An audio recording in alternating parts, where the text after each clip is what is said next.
कक्षा 8वीं विषय मराठी सावलीतून जा सावलीतून ये।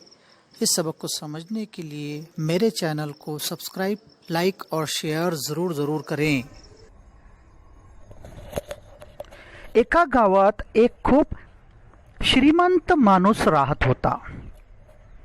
यहाँ पर इसका अर्थ हो रहा है कि एक गांव में एक बहुत श्रीमंत अमीर को कहते हैं, बहुत ज़्यादा पैसे वाला, और मानुस आदमी इंसान। एक गांव में एक बहुत ज़्यादा अमीर आदमी रहता था। त्यांचा नाव होता गणेशराव और उन महाशय का, उस व्यक्ति का नाम था गणेशराव। खूब जमीन जुमला शेतीबाड़ी होती त्यांची। उनके पास में बहुत सारी ज़मीन जायदाद, खेतीबाड़ी बहुत ज़्यादा थी, शिवाय 2-3 दुकाना ही, और उसके अलावा उनके पास 2-3 दुकानें भी थी। पण एवढी श्रीमंती असूनही गणेशरावांना गर्व न होता। लेकिन इतनी सारी श्रीमंती यानी अमीरी होने के बाद, दौलत होने के बाद भी गणेशराव को किसी तरह का गर्व, किसी तरह का अभिमान, किसी तरह का फख्र नहीं था। और इसका कारण था कि त्यांनी हे सगळा खूप कष्ट करून, मेहनत करून कमावले होते। उन्होंने ये सारी चीज़ें जो कमाई थी, दुकान, खेतीबाड़ी, ज़मीन जुमला, ये सब बहुत ज़्यादा मेहनत करके उन्होंने कमाई थी। त्यांना 2 मुले होती। गणेशराव को 2 लड़के थे। एक होता खूपच आळशी। आळशी कहते हैं आलसी, ऐधी, कामचोर, जो काम करने से कतराता है उसे आळशी कहते हैं। तो गणेशराव को जो 2 बच्चे थे उसमें से एक जो है बहुत ज़्यादा आळशी था। सकाळी उशिरा उठायचा, ये उसकी विशेषताएं थी कि वो क्या क्या काम करता था। आलसी तो था ही, लेकिन सुबह सुबह देर से उठता, त्यानंतर ही मस्त लोळायचा, और उठने के बाद भी देर से उठता, और देर से उठने के बाद भी वहीं बिस्तर में इधर से उधर पलटियां मारकर पड़ा रहता। भूख लागली कि जेवायचा, और भूख लगने पर खाना खाने के लिए आता। काम करायचा तर त्याला भयंकर कंटाळा कहते हैं आलस को। काम करने का उसे बहुत ज़्यादा आलस था, यानी किसी भी काम से वो अपने आप को बचाता था, कामचोर था, जान चुराता था। या आळशी मुलाचा नाव होता अवी, और ये जो आलसी लड़का था इसका नाम था अवी, जिसमें बहुत सारी हमने विशेषताएं देखे, खूबियां देखे कि इसमें कौन कौन सी बातें थी। एक तो ये आलसी था, सकाळी उशिरा उठायचा, त्यानंतर मस्त लोळायचा, भूख लागली की जेवायचा, काम करायला त्याला कंटाळा होता। ये सब उसके अंदर गुण थे, गुण नहीं बल्कि अवगुण थे। त्याचा भाऊ रवि, और अब उसका जो दूसरा भाई है उसका नाम था रवि, यानी गणेशराव का दूसरा लड़का। त्याचा स्वभाव मात्र अवीच्या अगदी विरुद्ध, लेकिन उसका जो स्वभाव था, उसका जो बर्ताव था, उसका जो बिहेवियर था, वो बिल्कुल अवी के विरुद्ध था, उलट था। सकाळी लवकर उठून तो व्यायाम करायचा। वो सुबह लवकर यानी जल्दी से उठ जाता और उठने के बाद व्यायाम करता। देखिए, हमने देखे कि अभी देर से उठता और उठने के बाद भी बिस्तर में पड़ा रहता था, लेकिन रवि की अगर बात करें तो रवि सकाळी लवकर उठून व्यायाम करायचा। दोनों का एक दूसरे से कितना फर्क है। अभ्यास करायचा, सिर्फ व्यायाम ही नहीं करता था बल्कि उसके बाद में पढ़ाई भी करता था। वडिलांना त्यांच्या कामात मदत करायचा, और अपने वालिद की, अपने वडील की, अपने पिताजी की काम में मदत भी करता था। अवी आणि रवि दोघेही आता चांगले मोठे झाले होते। अब अवी और रवि बहुत ज्यादा बड़े हो गए थे। गणेशरावांना आळशी अवीची खूप काळजी वाटायची। गणेशराव जो थे, माँ बाप अपने बच्चों को बराबर चाहते हैं, लेकिन अगर कोई कामचोर हो, आलसी हो, ऐदी हो, तो उसकी फिक्र उन्हें ज्यादा होती है। क्योंकि अभी जो था वो बहुत ज्यादा आलसी था, उसकी वजह से उन्हें काळजी होना, फिक्र होना।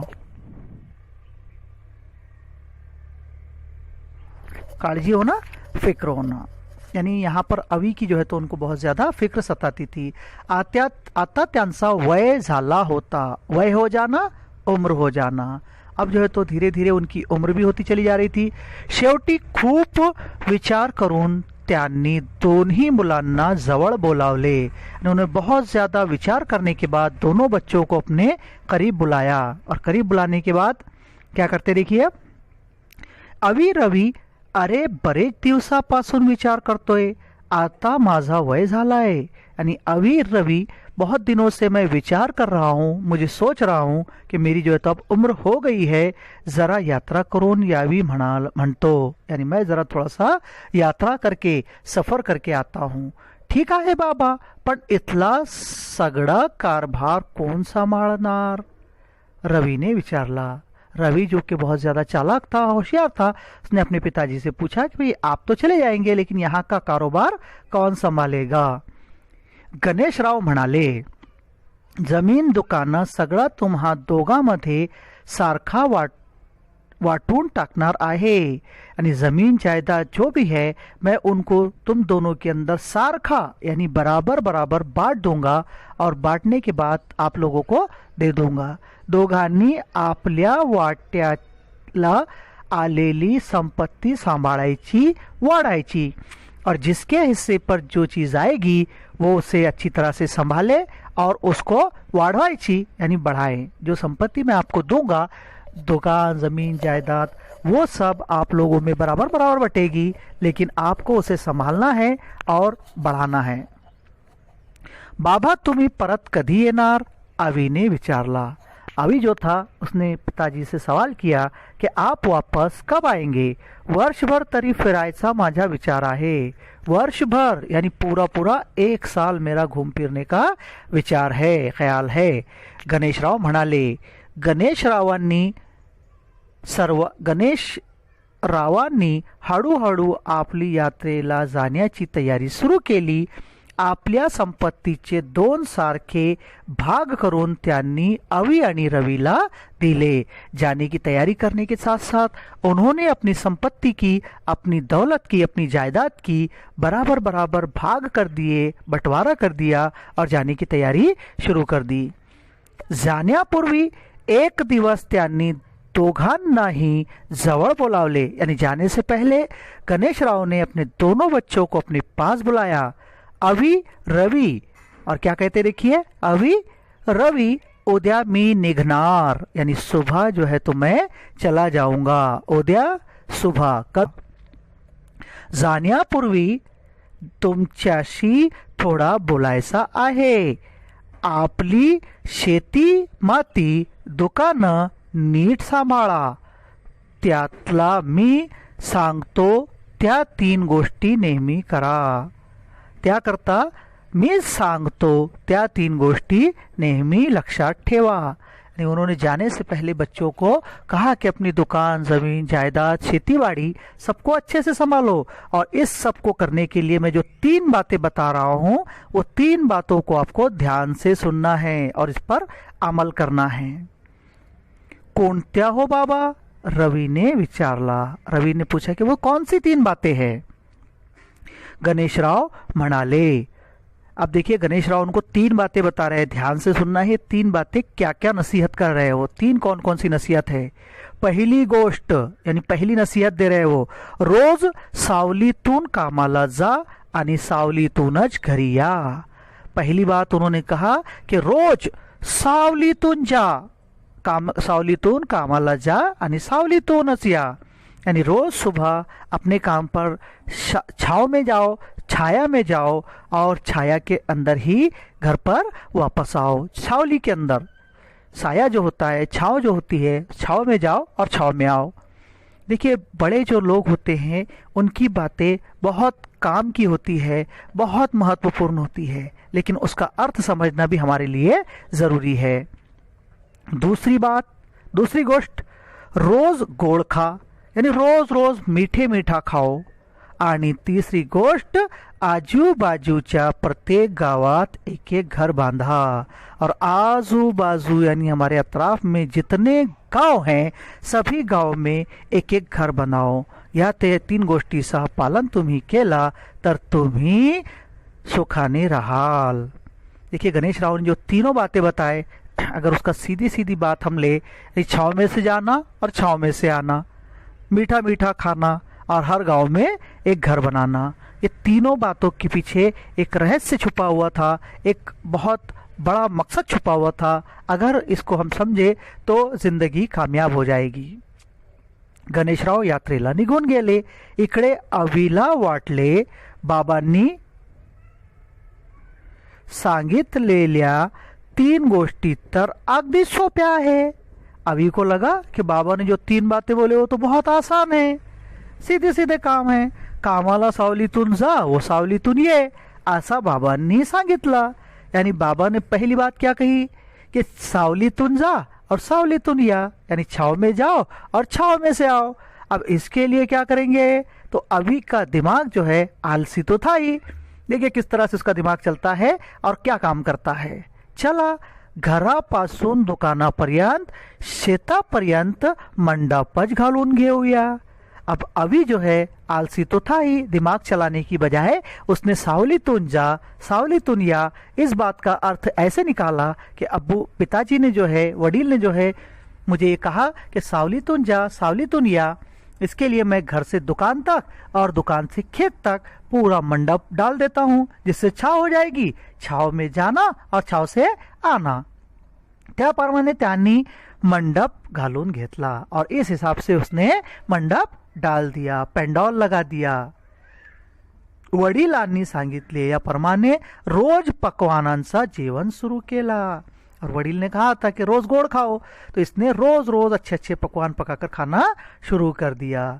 आणि आजूबाजूच्या गावामध्ये घरा बांधने ही शुरू केले और आजूबाजू के गांव जितने थे सभी गांव में एक एक घर बनाना भी शुरू कर दिया। एवढा सगळा खर्च आणि काम मात्र काहीच नाही। ये सब खर्च होने के बाद काम कुछ भी नहीं हुआ। त्याचा व्हायचा तोच परिणाम झाला। परिणाम अंजाम को कहते हैं। उसका परिणाम जो हुआ, जो उसने पिताजी की बात को समझा, उसका उल्टा मतलब लिया, उसका परिणाम बुरा ही होने वाला था। त्याची संपत्ती झपाट्याने कमी होऊ लागली। संपत्ती, जायदाद, उसके अंदर जो विरासत में उसको पिताजी ने दिए थे वो धीरे धीरे हळूहळू कम होने लगी। पण रवीने मात्र आपल्या वडिलांचा उपदेश नीट समजून घेतला होता। उपदेश नसीहत को कहते हैं। अपने पिताजी ने जो नसीहत दी थी उसको नीट समजून घेतला, यानी अच्छी तरह से समझा। त्यामुळे त्याची संपत्ती मात्र वाढत होती। होता होता वर्ष संपला। गणेशराव आपली यात्रा संपवून घरी परत आले।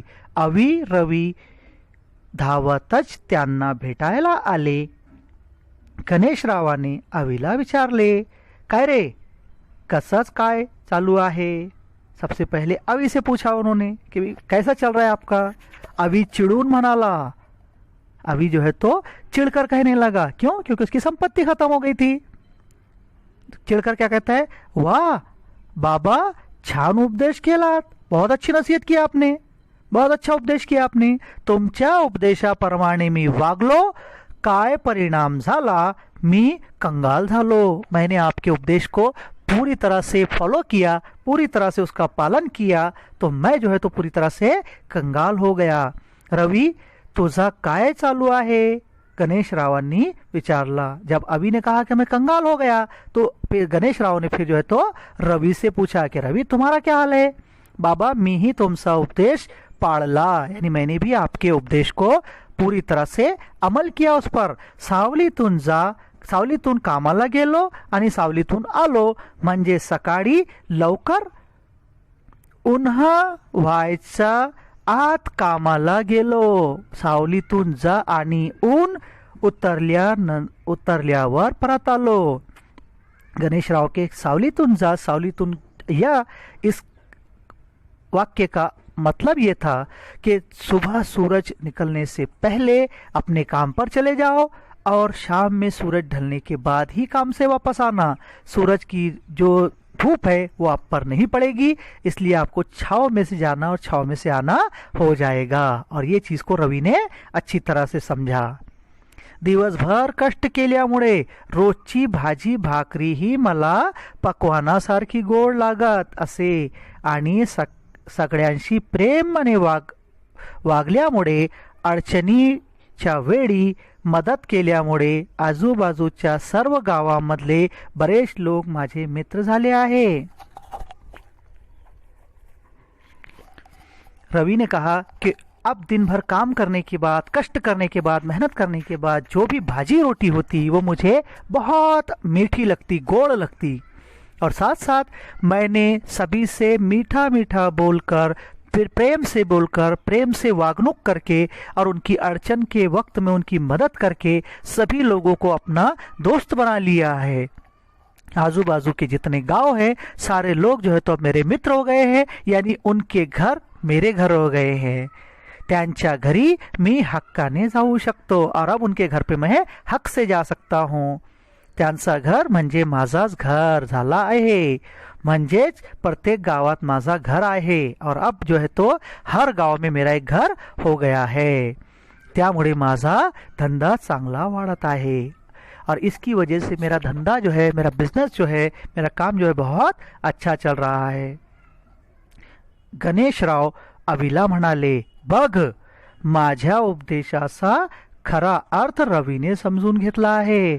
गणेशराव ने अपने अवि से कहा कि देख, बघ मतलब देख कि मेरा उपदेश जो था, मेरी नसीहत जो थी, इसका मतलब ये था और ये चीज रवि ने समझी, तेरे समझ में नहीं आई। तू फक्त शब्द ऐकलेस आणि त्याचा पालन केलास, त्यात माझी चूक नाही। चूक गलती को कहते हैं कि तूने जो मेरी नसीहत को, उपदेश को सुना और उसके सिर्फ शब्दों पर अमल किया तो इसमें मेरी चूक नहीं है। अवी खजित झाला, अवी खजील झाला मतलब अवी जो है तो बहुत ज्यादा शर्मिंदा हो गया और तो म्हणाला, बाबा आता मीही रवी सारखा काम करीन आणि यशस्वी होऊन दाखवीन। ते ऐकून गणेशरावांना खूप आनंद वाटले। तो यहाँ पर हमारा जो ये पाठ है, इस पाठ के अंदर ये सब बताया गया है कि सावलीतून जा सावलीतून ये।